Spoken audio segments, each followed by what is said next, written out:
Photoshop for that. Ted, it's okay if I do like show it on Photoshop. Do you mind? So yeah, I know it's like I did that very fast, and it might have been too fast to understand. But what I did, I have a certain layer, and I create a layer mask, which is a secondary layer, which is connected to my main layer. And on this mask,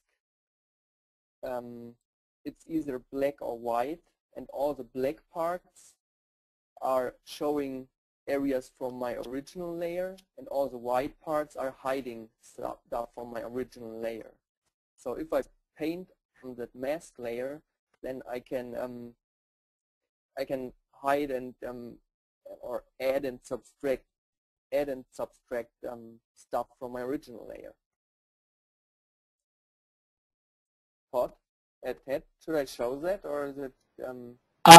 If you think that it can be demonstrated, it's an important thing. I say go ahead, show it. I mean, for everyone who's watching his live stream, it's a bit laggy at the moment because of just the server itself. So just bear with what we're doing, and hopefully you can see what he's trying to demonstrate. Okay.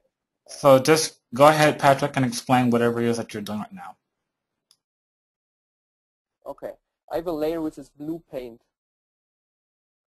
That's my image. And now I add a mask.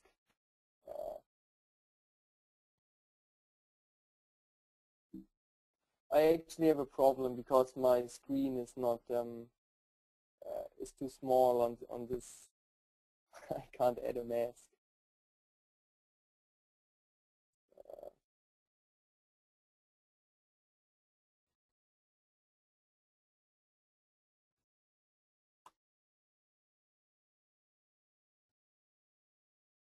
No, it doesn't make sense. Sorry, I can't show it because my screen is right now. It's too small to work properly. I can't add a mask layer. So it's basically, yeah, masks really help you to hide and to hide certain stuff from your original layer without to erase it. Because if you have a certain photo on your main layer and you want to erase certain areas, then it's always hard to get them back. But if you do that with a mask, you can just hide this area and can paint it in later.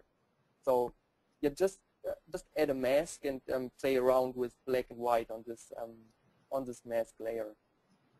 And what I did with inverting this layer was just turning it from black, which showed everything of my original layer, to white, which kind of hid everything of my original layer. So I know it's hard right now without getting your feedback. I can't really, I don't know if that helped you or not, and I'm not able to show it in Photoshop, so that's a little hard. But just let me know if there's anything I can. Well, can I ask a question, Patrick? Without having Photoshop. Yeah. I wanted to know then, in this kind of situation, do you think it would be possible to do like a simple 1 minute or 2 minute video of just you going into Photoshop, making a mask, and then that's it, kind of thing that we can upload later on and send to people to show? Yes. Okay. I can do that. All right, so Todd, I would say wait a couple days or so, and we'll try to get a video uploaded demonstrating Patrick doing his mask setup that you saw in the second part of the video too. And basically it should be, I think it will be available for everybody else to access as well. So write in about that, and it should be up in a few days, but I'll keep you all posted. Moving along, we have a question from Art S. Art, I'm going to make you active, so if you're there, can you say anything? Arthur, are you there?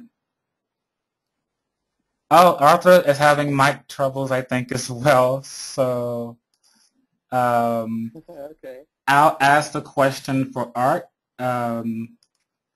Basically, Art asks, would you approach drawing / painting closer distance, like a room, the same way you paint a larger picture, like landscape or the example in your workshop?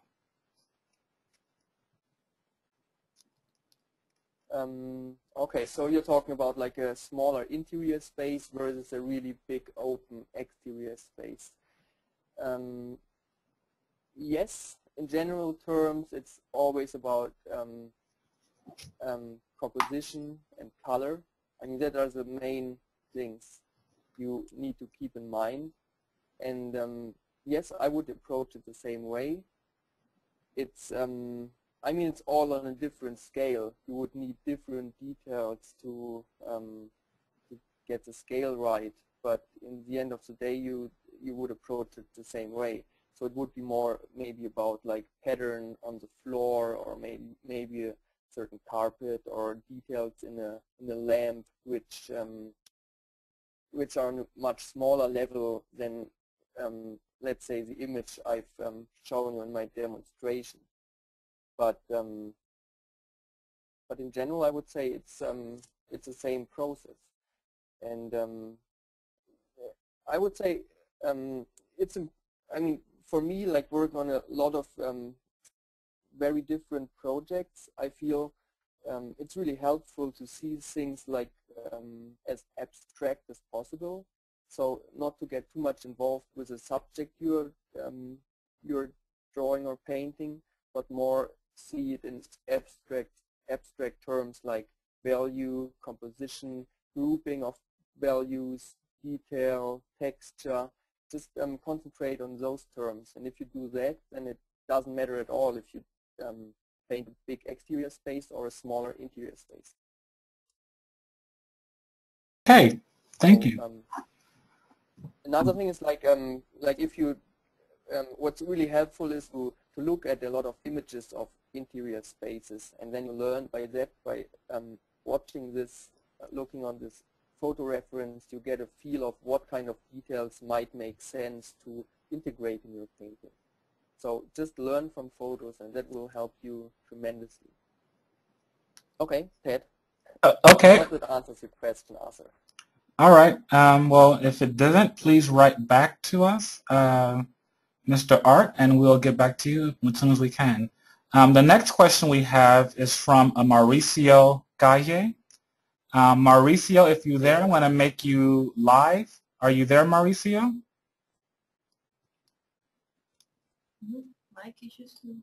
Hello, Mauricio? Oh, he doesn't have a mic either. Okay. I see a trend happening Today's a no mic day. I guess so. Well, I'll ask the question for Mauricio. Basically, he says, you mentioned that you were forced to create correct lighting while studying transportation design. Could you talk more about how we can learn to create correct / realistic lighting when dealing with so many elements in an environment? Some exercises, perhaps?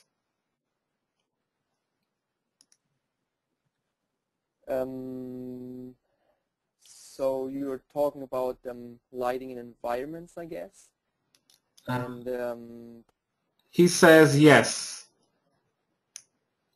So he's not talking about lighting for product or cars, more for environments, right?